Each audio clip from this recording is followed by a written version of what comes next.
Now, it could just be a side effect of a drug either. You know what I mean? Like, it could have been, you know, in Bally, wherever, what was it called? Bally, like, Ballyclare could be something in the there water. could have been a bad batch of ecstasy done around that had a weird side effect of tinnitus. Yeah. You know what I mean? And, Yeah, absolutely. And we all got it. Hello! Welcome to Believe. I'm Phil Green. And I'm David Ferguson. And this is a podcast all about the world's craziest myths, mysteries, and conspiracies, isn't it? It is, because we've evolved. We've evolved, we've changed. We want to open up our world so we can answer the big questions that the world is asking. Yes. That's what we're here to do. That's what we're here to do. That's why they call us the bad boys of podcasting. That is why they call us the bad boys of podcasting. Exactly, because you like to believe. I do like to believe. And I like to cynic. I like to cynic. No, you like to cynic. Yeah, I like to cynic. You got it right. Yeah. Now, I think people want to follow us on social media. Where can they do that? Oh, yes. Just follow us on Believe Pod. Where? At YouTube, TikTok, Instagram, and now Blue Sky. Now Blue Sky, where the kids are, we imagine. We don't really know. But that's where you can tell us what you think about the conspiracies we've been talking about. Also, let us know what you'd like us to cover. You can let us know via DMs, or you can email us, believeconspiracypod@gmail.com. That's still the classic. Yeah, we haven't address. changed that. Yeah, we haven't changed that. Also, if you enjoy this podcast and you would like extra episodes every goddamn week, they can have that, can't they? Yes, we have a Patreon. Oh my God, we have a Patreon. How exciting. You asked for it, we delivered it. Yes. For just £5 a month, you get extra episodes every goddamn week, and you get early access to the main episodes and ad-free listening. Most of the live episodes will now be on our Patreon. We will have former guests back to try and solve some of the world's crazy, most mental stuff, and you're helping us make the podcast, aren't they? Yes. You see, it's not just Phil and me making the podcast with our guests and with George. It's with you as well. Yeah. And your support means the world to us and helps us continue and grow and get better. So you being involved is really what it's all about. Bring the love. Yes. Bring the love. You will get extra episodes every week, and they are fantastic episodes. Oh my gosh, yes, they are. They're really, fantastic. really good. Also, I'm going to be previewing my new show. If you'd like to come and see me do that, I'm going to be in London on the 1st of March. I will be in Weston-super-Mare on the 22nd of March, Glasgow on the 29th of March. 11th of April, I'll be at 21 Soho in London, and then on the 2nd of May in Southampton, and at the end of May in Brighton. There's a link in any of our bios, or you can go on to philgreencomedy.com, and there is a link there as well. George is here. George is here. He's ready to go. Oh, he is. He's wearing his cap. Yeah, he's in action mode. And who is today's wonderful guest? A fellow countryman of mine, although I'm north and he's south, the fantastic Jack Hester. Fantastic Jack Hester. Jack is a British Comedian of the Year finalist. You can see him regularly at the Comedy Store up the creek and comedy clubs across the UK. He is a brilliant storyteller and has often been compared to the late, great Dave Allen. Oh, that is some compliment there. It's a hell of a comparison. And what is the conspiracy that Jack has chosen? The worldwide hum. The worldwide hum. Let's bring on Jack. Get out of the rabbit hole. It's a fake. Every single bird in the sky is a robot. It's fiction. Doubt your government. It's an urban legend. Like, if they're actually spraying something in the sky. No way. A stream of absurdity. It's a total fabrication. Welcome to the podcast, Jack Hester! Hey! Thanks for having me, lads. That's all right. This is how much of a storyteller you are. You've been here like 10 minutes and you've given us like 3 anecdotes already. Well, we should have saved it for the pod. Yeah. Well, I'll have more. I'll have more anecdotes. Yeah, no doubt. Hopefully, I'll have I didn't know more. you used to work literally down the road from here. Yeah. I used to manage a pharmacy in Peckham, just down the road. Yeah. We never knew you were a drug dealer. That was not something we were aware of. And it's amazing how much it's changed. I think it could be 7 or 8 years ago since I worked, but I don't know if you've seen like from Peckham bus station all the way up to like Peckham Queenstown Road. On one side of the road now, it's all kind of flats. Yeah. But when I worked there, that was all fields. Okay. And that was a terrifying walk. Like I would never walk at night, like in dark when the shop was closed in winter. I would never walk up that road to the train station. But like it's all flats the whole way down it now. Yeah, I used to live in Camberwell, just a bit down, so I know exactly where you're talking about. Yeah. I know you never walk past there. It was there. terrifying because the whole of Peckham is bustling. There's loads of people, and then there was this stretch that was just nothing. And silence Complete just happened. silence. And I did walk it a couple of times and very quickly was like, what the fuck am I doing? I love it. You know what I mean? In the countryside, you walk past the field, you're like, oh, how lovely and peaceful. You walk past the field in London, you're like, oh, fuck. And I had, in that pharmacy, I had a guy who came in one day, he was a regular, come in, he on that stretch of road during the day, about 3 o'clock in the day, he saw a man being aggressive with a woman, and he went over and confronted him. They were in a phone box, and the guy smashed his face open with the receiver of the phone. He came into the pharmacy then, and he was all bleeding. So At least he was near the pharmacy. That was convenient. yeah, he was on his way to the pharmacy anyway. Like, I do also like the fact we started the podcast with, I remember when all this was just fields. That's beautiful. It's a beautiful way to start. And in your accent as well. It's so poetic. It's wonderful. How do you feel about conspiracies and myths and mysteries and that kind of stuff? I love conspiracies. Like, I love. I don't believe in any of them, but I do. I love them. I love watching documentaries about them, and I love the why people believe them. Yeah. Like I like that. I like the psychology of trying to understand why people believe them, and I think ultimately they're comforting. That's what I Yeah, I think so too. That's the thing that I'm interested in, is how did this come about? Why did it come about? What's going on in society? Because it's easy to go, that person's crazy because they believe that. But there's something behind it, right? There's a reason that's triggered them to believe that. There's a reason they've decided to follow that view. Yes, I have a very philosophical idea on this. Like, I kind of think that your mind is ultimately the great thing that humans have over other people, right? I think your mind is your kind of, and I think you can lose it.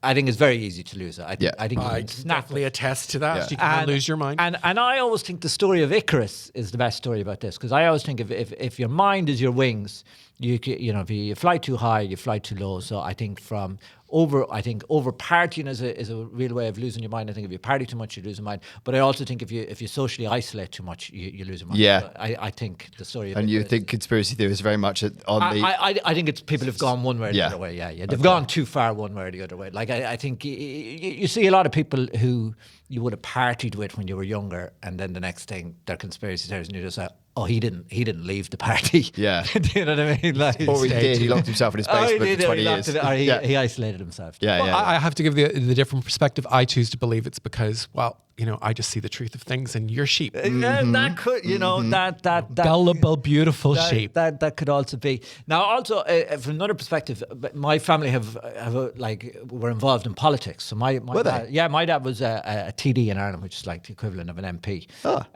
So I saw some of the background workings of government, and it's chaos. Like, it's putting out fires, and the idea that they would all sit down and be able to control it, like, you're giving them far too much credit. Yeah. Do you know what I mean? And the big egos, big characters, trying to get all these different people to collectively work together.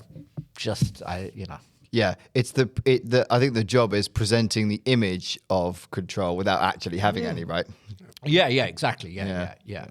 That is very much politics. I think Thick of It summed that up brilliantly. That's one of That was very bang on. It's literally just papering over cracks all the time. That's an amazing version of it. Yeah, because it's behind the scenes, it's utter chaos. And my dad was in government when the Irish economy collapsed, and that was unbelievable chaos. Yeah. Like, unreal chaos, in that, like, even the people in government didn't know what was happening until it was announced on the news. There was no consensus. Like, do you know what I mean? People in certain positions just made ad hoc unilateral decisions in a point of severe pressure, and then just hope for the best. But also, Shane from Westlife lost his entire fortune. It was terrible. He did. It was awful. He did. Yeah. He was doing property development with his brother. Yeah. I think he's made it back, didn't he? I think he did come back. He came back. Suddenly Westlife went on tour again. I think a lot of the rugby players lost money in property. Yeah, they did. Yeah, did they as well? Yeah, because they all invested in the same sort of schemes, didn't they? Yeah. Terrible times. Anyway, on a lighter note, the worldwide hum. So the phenomenon known as the worldwide hum is a persistent low-frequency sound reported by people across different continents. Often described as a droning, buzzing, or rumbling noise, the hum remains an enigma, eluding definitive scientific explanation. While some dismiss it as a product of environmental factors or human activities, others suggest psychological or even paranormal explanations. The mystery surrounding the worldwide hum has intrigued scientists, researchers, and the general public for decades. So, were you aware of this before? I hadn't a clue about it. Okay. You think were, right?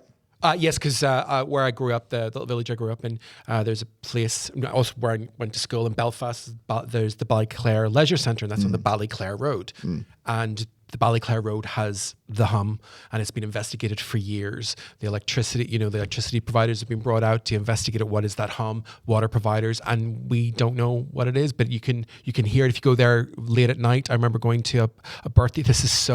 I remember going to a birthday party in the Ballyclare Leisure Centre. Shout out to the Ballyclare Leisure Centre. I don't even know if it's still there. I don't live in Northern Ireland anymore. I remember leaving there late, about 11 o'clock at night, and you could hear something. Yeah. And it was keeping people awake. It was making people ill. It's very much a thing that happens there. Like I've experienced. But could everyone hear it? Because Yeah. most of the cases that we've had a look into here, some people can hear it and some people can't. Well, that is the case, but enough people have heard it for it to be officially investigated, to have been complaints.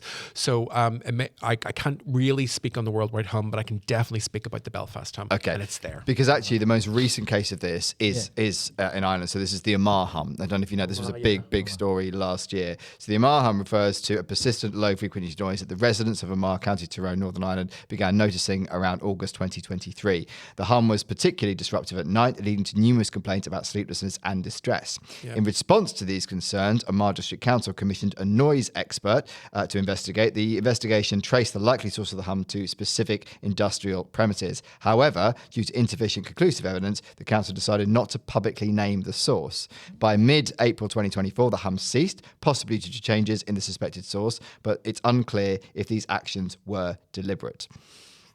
This is the very interesting, because actually a lot of people heard this, right? A lot of people were hearing this. What's really interesting is that they did identify that it was coming from somewhere. People weren't imagining this, but didn't release the source of where it's from. That's the thing that intrigues me here. Well, I choose to believe it's the little people.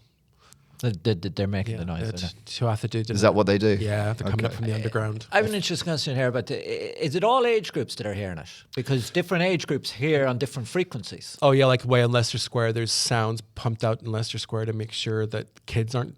Is there? Around. Yeah. Because I was going to say, I saw that in Tomorrow's World one time, but I don't think they ever went to stop teenagers loitering at petrol stations. They were going to put out a sound that only teenagers would hear. Yeah. Does that actually happen? Well, it's definitely been done. Whether it actually, I mean, speaking as someone who's no longer a teenager, I don't know if it works or not. Because they have better hearing. Yes. So if you set it they're at young and got a different frequency, they'll hear it, but we won't. Is that what fucks your hearing, though? Is that why our hearing's all fucked at our age? No, I think it just naturally deteriorates as you get older. Yeah. Okay. Yeah. Like dogs. Is it crystals that do it? Is it? You get kind of crystals kind of form in your ear, and it sort of deteriorates. I've always been deaf in one ear anyway, so I've got no idea. But really, since I was like 3, they did an operation. I used to have hearing problems when I was a kid, so they did an operation to fix the hearing problems, and in the process broke a bone in my inner ear, and that's the thing that means that I can't hear out of one ear. And I suppose you probably don't know the difference now. You just no, because you just learn to live with it. But it's like 1980s ENT treatment is. In fact, there's not a lot of advance in ENT over like the last. No, it's less than most other areas of the body because they don't really know what they're doing in there. Well, nasal drip definitely. Yeah. Like the amount of people who get nasal drip and they're just like, we could do this. But it may work, it might not. Fancy the lottery. So the omagh hum is part of a broader phenomenon of unexplained low-frequency noises reported in various parts of the world, often referred to simply as the hum. These occurrences have puzzled communities and researchers alike, with many cases remaining unsolved. So sort of historical accounts of this date back to the 1970s, with well-documented cases occurring in various locations such as Teos in New Mexico, Bristol, and Auckland, New Zealand. Although the descriptions vary slightly, common features include the hum being heard more prominently at night and within indoor environments. Additionally, it is often reported by only a small percentage of the population, suggesting that not everyone is susceptible to perceiving it. So the hum that you heard as a kid, was that at night mostly, or was that? Yes, it was about 11 o'clock, and it was only the one. You only heard it once. I didn't live in that area, but it was something that was reported. You can go on to the UTV, which is Northern Ireland's ITV service. You can go on to UTV and see news reports about it because it was a consistent thing. And initially, it was thought there was something wrong with electricity in the area. You know, like an electric transformer wasn't working correctly. Yeah. But it went on for years, and people could hear it. and it was unsettling for some people. And so, if over the course of time, it made people ill. Yeah. Because, I mean, certainly ultrasonics can do that. Here's an interesting, because I love ultrasonics, because ultrasonics, tigers give off ultrasound. And so if a tiger is hunting you, you're going to feel the dread of the tiger. And they thought that was just mythology. And it's because it's ultrasound that they're doing. So if a tiger is in a zoo and it doesn't like its keeper, the keeper will start getting sick because the tiger is projecting ultrasound at it. This is a real thing. I love it. Yeah. But ultrasound over the course of days will affect you because our bones vibrate. Like a cat purring is healing. Like that's a genuine thing, and it's the same sort of thing, but it's not healing. It's dangerous. But it could. There's other things that can create ultrasound, which is ultrasound happens in earthquakes. So that's why animals go crazy when an earthquake is going to happen, even though everything seems fine, because ultrasound is happening and they pick up on it. And it can also make you sick. Like being ill before an earthquake is a phenomenon. Also seeing things before an earthquake is a phenomenon because of the ultrasound, because of the earthquakes happening. So Shit. I'm never going on safari. Fucking hell. Because of the tiger or the earthquakes? Both. Particularly the tiger. I love ultrasound. Also, there's a movie, I can't recommend it because it's a very, very graphic movie called Unbreakable, and part of the reason it's so The one unpleasant. with Samuel L. Jackson? No, that's another Unbreakable. No, it's another one. Oh, Irreversible. Sorry, Irreversible. Unbreakable is Samuel L. Jackson. Jackson. You got me. Yeah. You got me.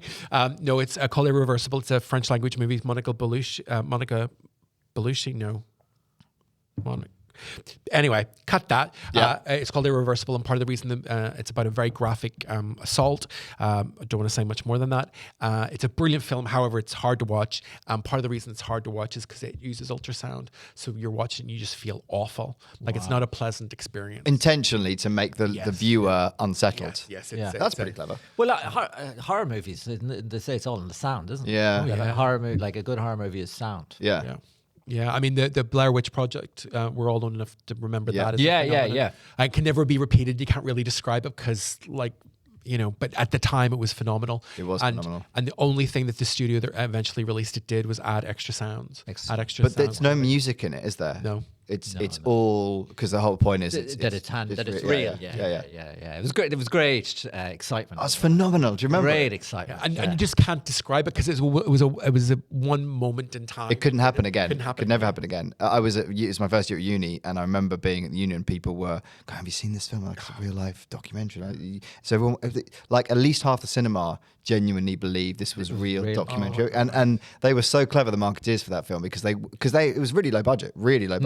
So they would go on to internet chat rooms and forums at the time and just spread the word and just post about, have you seen this film? And it's real. It's like they found this documentary evidence. Yeah. So this whole rumor mill grew around it. It's fucking brilliant, but you just couldn't do it now. It would never happen. It was just the perfect moment. To do it. Yeah. I suppose you could do it. I think it'd be hard, but be really, I don't know, it'd be difficult, but you'd have to make it a bit differently. Like go somewhere. But I love the Blair Witch Project. It's so good. I still remember. But you watching it's still great now to watch, but you don't have that same feeling because you don't have that uncertainty. The suspense. Yeah, the suspense.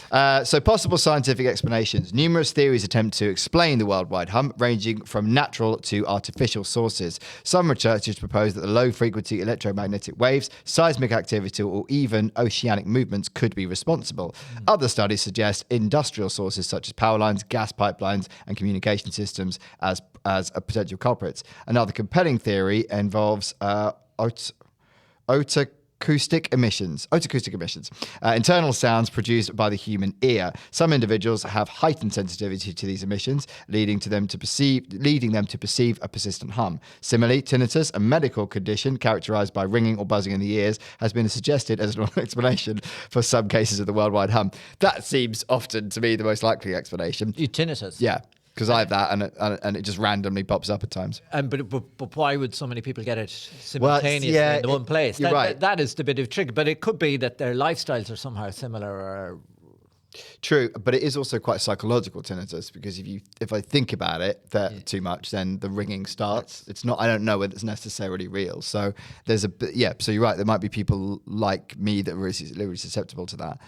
So do you think these things probably happen in tight-knit communities? So then one person gets it, the talk of it kind of creates a bit of a fever. Well, some of the places it's been seen, I mean, yes, it does, but there's also places. I mean, I think Auckland in New Zealand is not a small place, right? And some of these places. I mean, Bristol again, not a small place particularly, but I mean, there are examples of like small communities where I think that's where I think isn't it the Mandela effect, or what's the they've talked themselves. talk themselves into it, where they've a few people have gone, oh, we've heard this, and then everyone else starts hearing it, but are they hearing it? And Auckland had a big earthquake, didn't it? So it did. Auckland. Good point. Auckland's humming. Could nice be, fact pulled out there. What do they call it? The plates underneath. That's true. The magnetic plates. Where do you think it comes from? I mean, where did the sound that you heard? Where did that? So you don't know where that came from? no, and because it was investigated. It's been But did they ever investigated. release where it came from? No, because the initial. I always remember the initial thought was that it was something to do with the electricity in there, power lines or what have you, and that just wasn't it, because they turned the electricity off, that kind of thing. Yeah. And then it was thought, well, maybe it's the water, the water supply, because Ireland's a very wet country, and there's much more water, and water can create weird effects, and that wasn't found to be the case, and and also if I don't know if you remember, but like Northern Ireland used to have a couple of problems with a bit of military action, and it was like that was one of the real concerns. It's why it was investigated. Is this something that we need to be really worried about? Is it a bomb or equipment? Yeah, I guess that paranoia would have played into it. Yeah, well, it wasn't paranoia. The troubles were a real thing. But an underground lab or something. Yeah, and interestingly enough, omagh, the Omagh bomb was one of the real atrocities during the troubles, bringing it right down. But again, when you were reading about that, I was going, oh my God, could it be like Post-traumatic stress. Yeah. Yeah. Could be. But people are hearing it, and I didn't live in the specifically, I didn't live in that area of Belfast, and I heard it one time. I went, oh, that's interesting. I didn't, something must be happening. I didn't think, and it was after the fact. I was going, I definitely heard the hum, and I must have been about 17, 18 at the time. So, because there is that thing, isn't there? Like when other people say they've witnessed or heard something when you've been present and you don't really remember it, but then their stories influence your perception of history, right? Well, memory is largely fiction, isn't it? Yeah, it One is. of the things with memory, so you can fictionalize it. I'd be very curious I'd love to be privy to the investigation. Do you know what I mean? Because the investigation could be a sham. Like the investigation could be, listen, these lot are cracked, right? So what we'll do is we'll pretend to do an investigation, and we'll tell them, listen, there's nothing there. Yeah. Do you know what I mean? I could definitely believe that. But they're being paid to look at it. I once did a bit of an investigation, slightly different, but I once spent when I was in university, I spent a summer working in a water treatment part of the council, right? And we got a phone call from the fire chief saying that water had shown up in his back garden, and we were sent out to investigate where it came from, right? And that involved us getting dye and just putting it down manholes in a village and seeing if it came up in his land, and then we would be able to work out where the water was coming from. And we spent 3 or 4 days putting dye like just all over the village and getting phone calls that the dye is showing up everywhere. Yeah. And then in the end, he just was like, well, it's gone. And he thought we had solved it. And we were like, great. and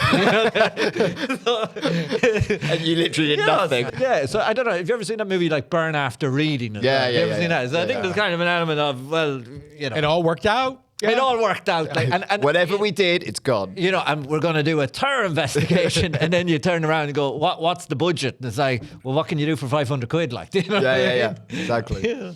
So psychological and sociological perspectives. Beyond physical causes, some researchers believe the worldwide hum could be partially psychological. Mass hysteria, heightened awareness, or even stress-related auditory hallucinations may contribute to reports of the phenomenon. In some cases, once a hum is widely publicized in a region, more individuals begin to report hearing it, possibly due to suggestion or increased attentiveness. So this is kind of playing into what you're talking about, right? And especially, like you said, in a small community, that's much easier for that to happen. But I'd like to know if there were people who just didn't believe it. I mean, where you heard it, were there people that didn't believe it was they could hear it? I don't think there was anybody that didn't believe it, and because it wasn't sort of seen as a mythical thing, it was seen as a problem that gets solved. Because this is, and not everyone did hear No. it, and, but not everyone was going to, So it wasn't. We're sort of treating it as a conspiracy theory or a weird thing. it was just a problem that needed to get Well, solved. that's the thing, because in some of these cases, like we said with the omagh one, they did identify it as a problem. Therefore, it's not a conspiracy. It was a problem. It was a problem. Yeah. But there are others where they never figured out where it was was. coming from or if it even existed. And then look, the CIA are always in the background with these kind of things. You know what I mean? Like they are, though. They are, because they do this kind of stuff. Like, do you know what I mean? They would kind of go With a little machine Let's going, go to Northern Ireland and see if we can turn a whole village mad. Because you ever see that they had that? Why one where would the CIA go to Well, Northern did you ever Ireland see just that to one do where that? they had that? They once had that thing where they were going to try and drive Gaddafi's inner circle. They had a plan that they were going to try. drive them- Okay. They were going to drive his inner circle mad to Right. destabilize his regime. Okay. And that was how they were going to take him out. Like, Right. They didn't think he So- was mad enough in the first place. no, so they do. Well, yeah, exactly. yeah. But they do stuff like that. You know, they did the LSD in France. Did you ever see that one? Yeah. During the war, like, so they do these kind of experiments. Yeah. And there was one in Brazil as well where they did the UFO abduction thing. So that was the one that was linked to Gaddafi. They were going to pretend to do UFO abductions on his inner circle to destabilize the regime by driving them crazy, to leave him isolated. That's a project that would be fun. And there was one where there was a farmer in Brazil, and the farmers in Brazil, they farm at nighttime because it's too hot during the day. There's some very remote area where they farm at night. So some poor farmer is in his tractor in the middle of the night, and this thing comes down, and there's UFOs in it. And some Secret Service guy from the Czech Republic or something said he remembered someone in the CIA talking about that as a training operation for the Gaddafi. Do you reckon they're just having a laugh, though? I read about CIA before, and it does sound like a lot of crack. Yeah. If Yeah. you didn't, if you had no humanity or empathy. Yeah. Like it is. Yeah. Oh, yeah, you're fucking with people's heads. But Oh, you're if you like a bit of fun, If you like join the CIA. So paranormal and conspiratorial theories, the persistent mystery surrounding the worldwide hum has also fueled more speculative explanations. Some theories link the hum to secret government experiments, extraterrestrial activity, or hidden underground facilities. While lacking scientific support, such ideas persist due to the hum's elusive nature and a lack of definitive explanation. So the government theory one, so people think that the hum is a byproduct of classified military or governmental projects. So like you talking about with the CIA. So electromagnetic warfare and HARP.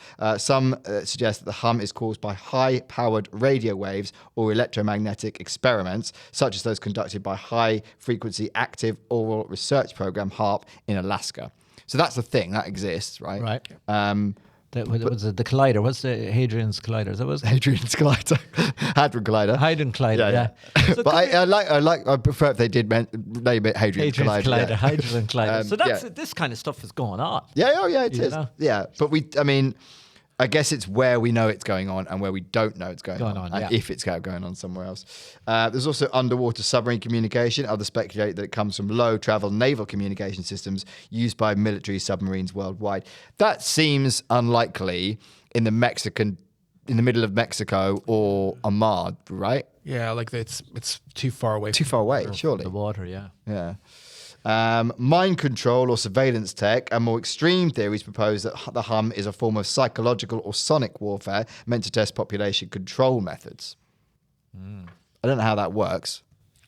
Well, they're testing it to see if there is benefit to it, like, Yeah, maybe the hum is, when people start hearing the hum, they've failed in whatever they're trying to do, like, Yeah. maybe they're trying to give a relaxing sound, Maybe. Does that seem likely? I mean, this might That not be does like, seem likely an island. I can see they were like, let's get Chill everyone to out. chill the fuck out. Chill them all out, just spread a sound. I mean, it didn't pay off. Well, maybe it did pay off. I don't know. I mean, that would explain Enya. Because that'd be a type of thing that it would explain Enya. That'd be a type of thing like a casino would do in Vegas, because Yeah. they'll work on the smell, don't they? They yeah. really They tweak Yeah. the smell. They pump in more oxygen, so you're more oxygen, alert. and they probably have the sound right. They're just getting you into that sort of hypnotic, robotic, chilled out vibe, and Enya. Enya, yeah. What's it Steve Hughes says? Sound coloured in. Enya is just sound coloured in. Does she have? I wonder, does she have that as a kinesthesis? Is that what the thing where you see colours? I mean, she's part of clonage. Like, she is a musical genius. She's irritating yet weirdly soothing. Yeah. Oh yeah, it is nice. It is nice. Yeah. It is nice. Yeah. You can't get angry listening I to tell Enya. you what, perfect music if you're ever having an operation. Do you know what I mean? Like if you're getting your tooth taken out. I've got to have a tooth thing next week, so get Enya. I get Enya some in the goddamn background. Enya on. Well, when I'm getting my facelift done, I'll get Enya. Yeah. Yeah, you don't want to smack my bitch up when you get over that. I do. Yeah. So I guess the other one too, though, with this though, the dream scenario is that it is UFOs and aliens. Yeah. Like that would be. That'd be the coolest thing. Yeah, and maybe there is a bit of wishful thinking. You know, maybe you can get into a thing where you become so wishful that you start imagining it. You know? Yeah, well, that's often, I think, the case with conspiracies is that enough people, the rumours start, whether it's you getting through the internet or local people or whoever it is, you burn to believe in it. And it's so fantastic. It's so much more interesting and exciting than maybe there's a machine that's malfunctioning in a local underground bunker somewhere. Of course, you're going to go with that. Why wouldn't you? And that's a story you take through to from a childhood to adulthood, right? And it's just more fun that way.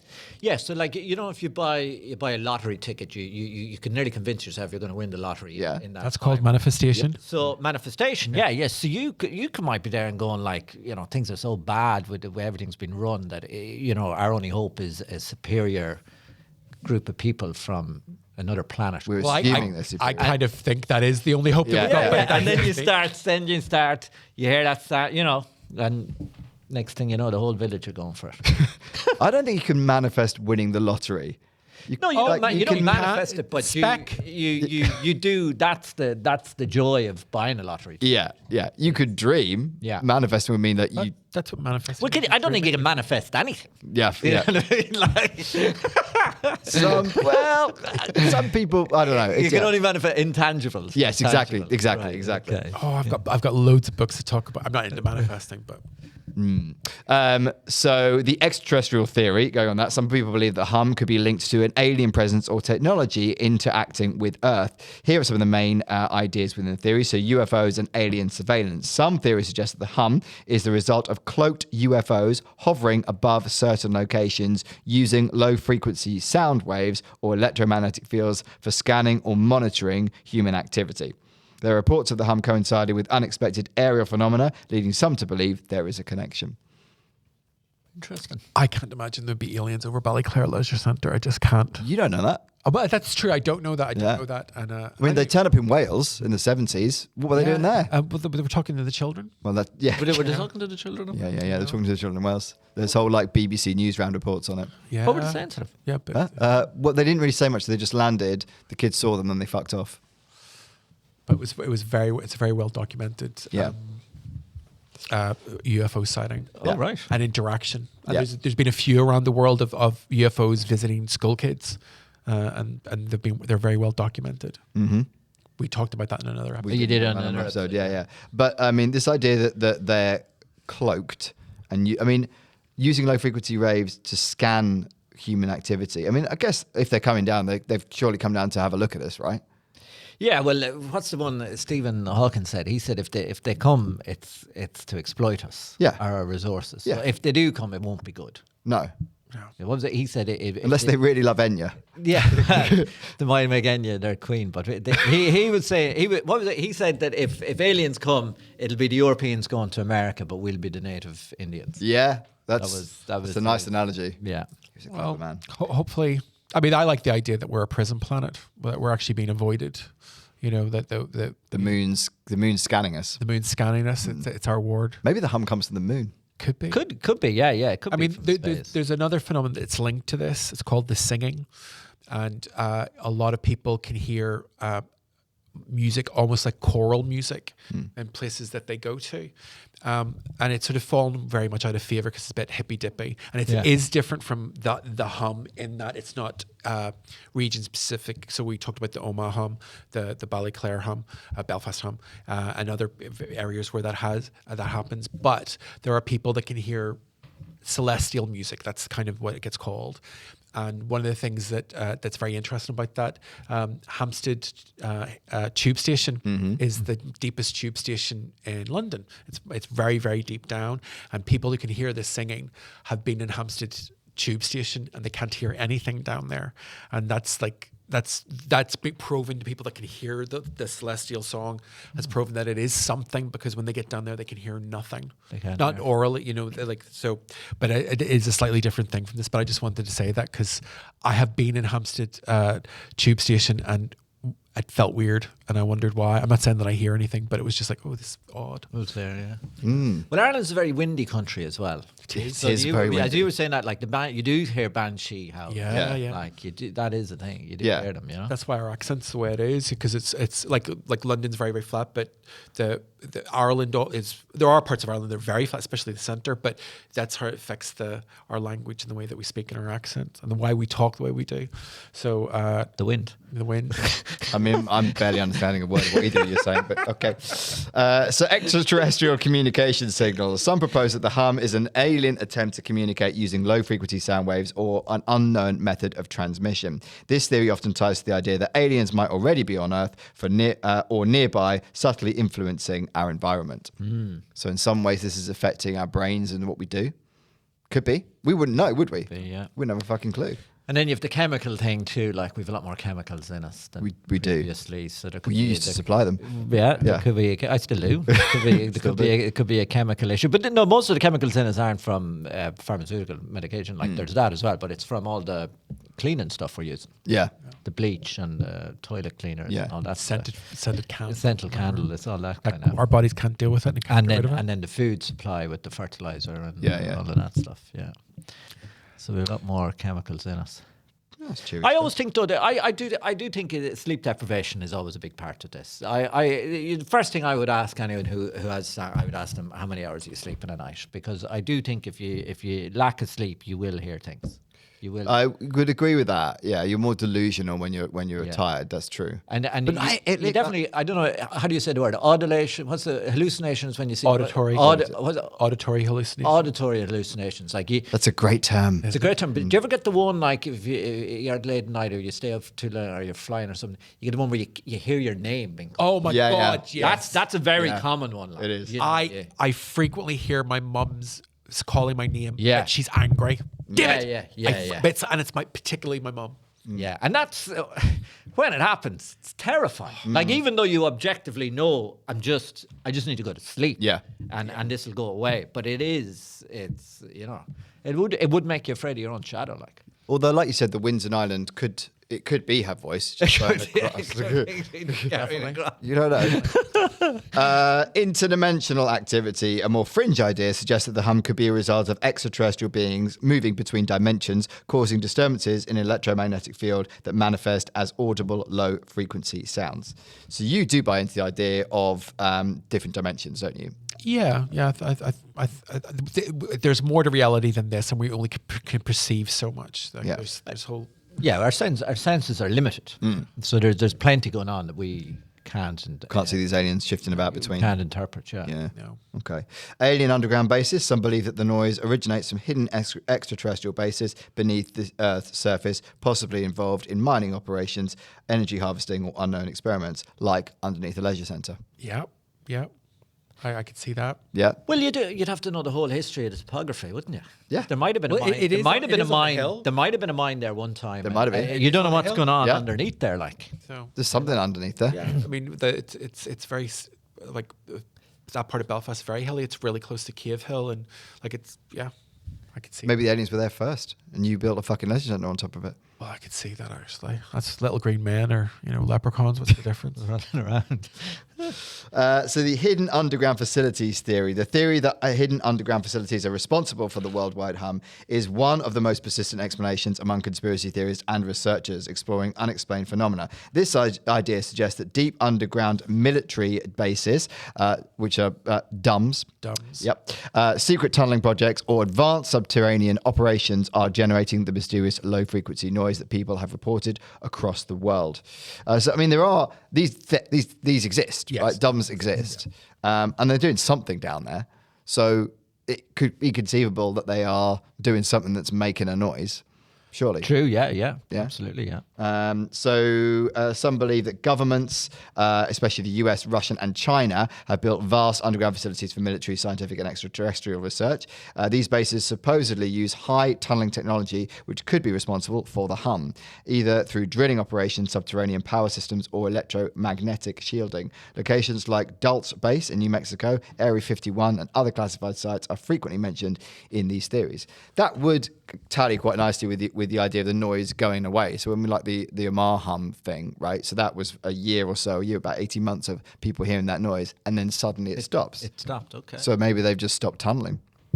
Yeah, they've completed their work. Like the Eurotunnel. But they did say that they had tracked down a location in Omagh, didn't they? A kind of a factory. But they didn't say. Industrial. Yeah, but they didn't say what. They just said they tracked down where it was coming from and that they had stopped it, but not where or what. That sounds very military. Exactly, that does sound very That's, military. yeah. That there was a chemical factory or something that people didn't know was actually MI5 or MI6. And they Exactly. were like, actually, lads, we're not letting you know what we're doing. Well, exactly. And in all of these cases where it has stopped, we've never understood why. Or in fact, none of these cases, whether it has stopped or not, has anyone actually identified where or why.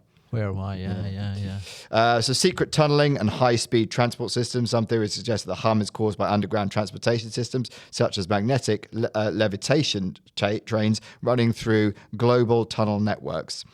That's a big one. Well, it's a big one, but that is how Tom Hanks gets about. We've had that on them before, haven't we? Yeah. Well, the underground roads in LA, isn't it? Yeah. I mean, that seems to definitely be a thing. Mm-hmm. You know, there's very important people get around. Yeah. How do they pop up so quickly? Allegedly, these secret transit systems connect major military and elite controlled locations running beneath continents and even oceans. The vibrations from these high-speed trains could be transmitting through the earth and manifesting as low-frequency noise.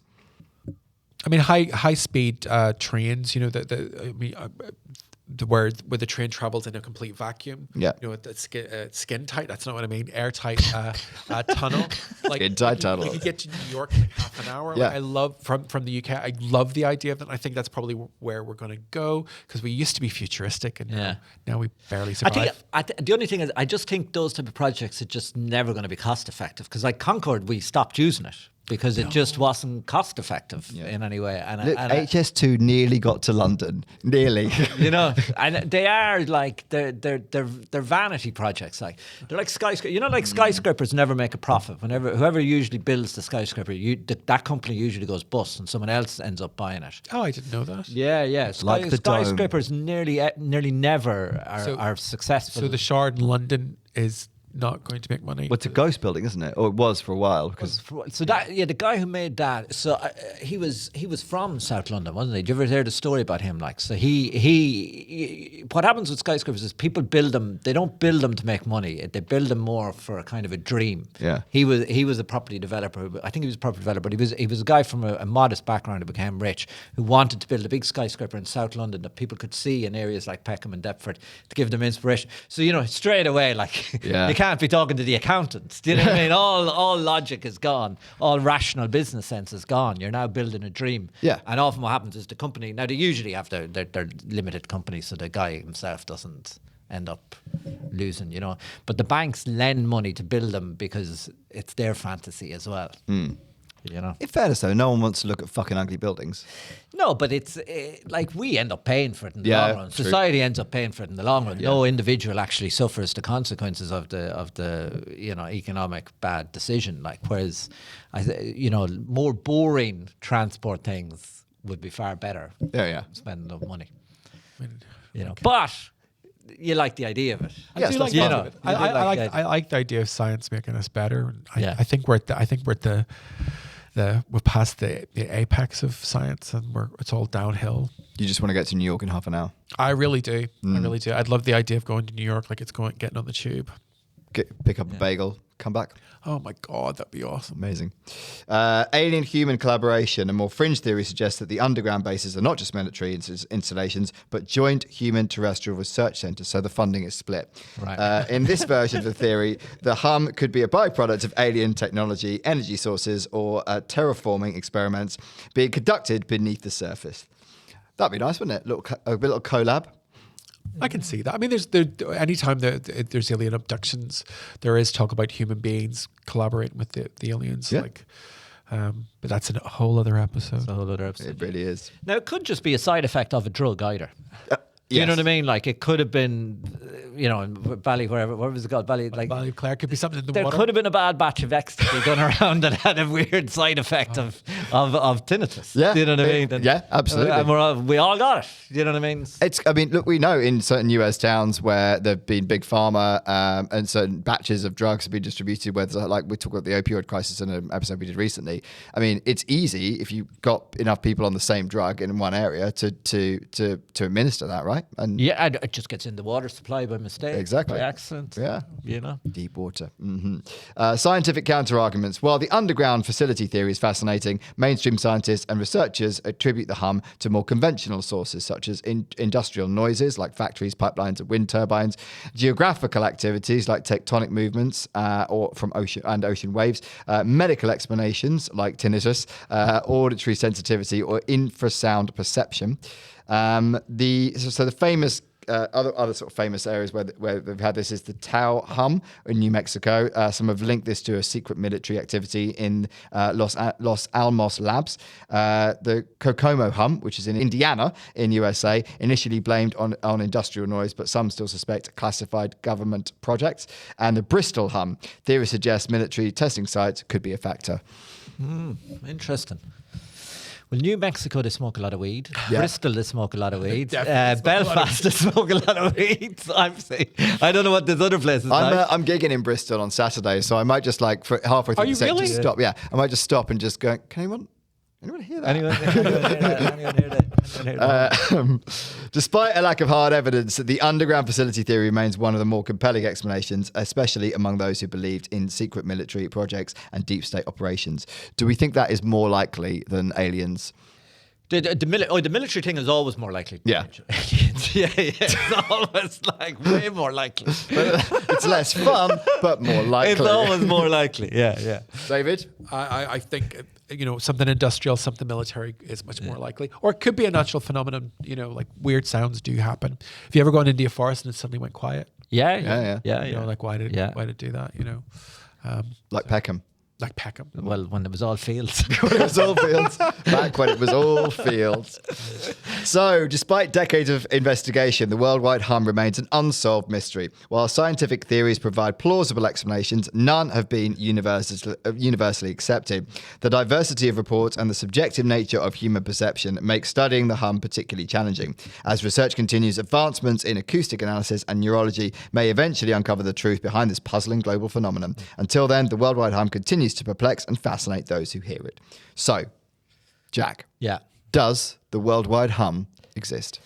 So, obviously, people are hearing something, imaginary or unreal. I would say the main issue to solving this problem is I would think that you can't get any funding for it. So I would think that there's probably an explanation, and it hasn't been found because no one has been really arsed to properly investigate it.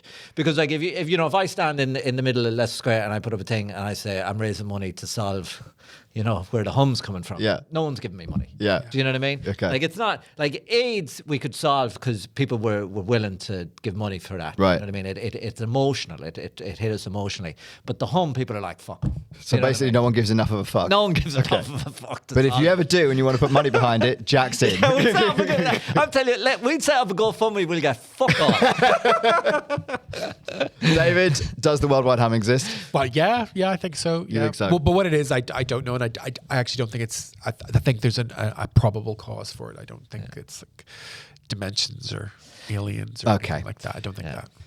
And I'd like to just state for the record, like I'm 99.9% of the time I am with the mainstream thinking. Yeah. You know what I mean? Yeah. I kind of believe in the collective accumulation of knowledge rather than individual mavericks. Yeah. I'm very much, you know what I mean? So question everything. In that case, you need to spend more time on YouTube. I'm not that skeptical. Like I usually kind of go, if the mainstream are saying it, I'm sort of with them. Okay, I'm just thinking everyone who hears it has got tinnitus. That's my theory, and I'm sticking with it because I hear it.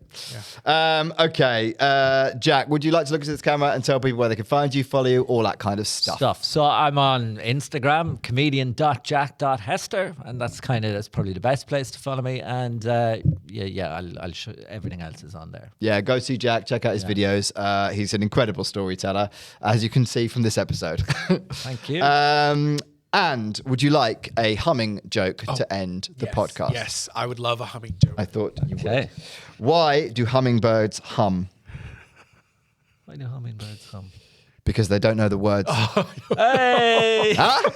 See, that's not bad. That's not for this podcast. That's not bad. That's a good one. Where'd you get that? That's like a Christmas cracker joke. Yeah, for the internet. yeah. That's the end of the podcast. Thanks for listening. Bye. If you like the podcast and fancy extra episodes and early access every week, why not join our Patreon? Just £5 a month and you'll be helping support the pod. Remember, we love you. Bye.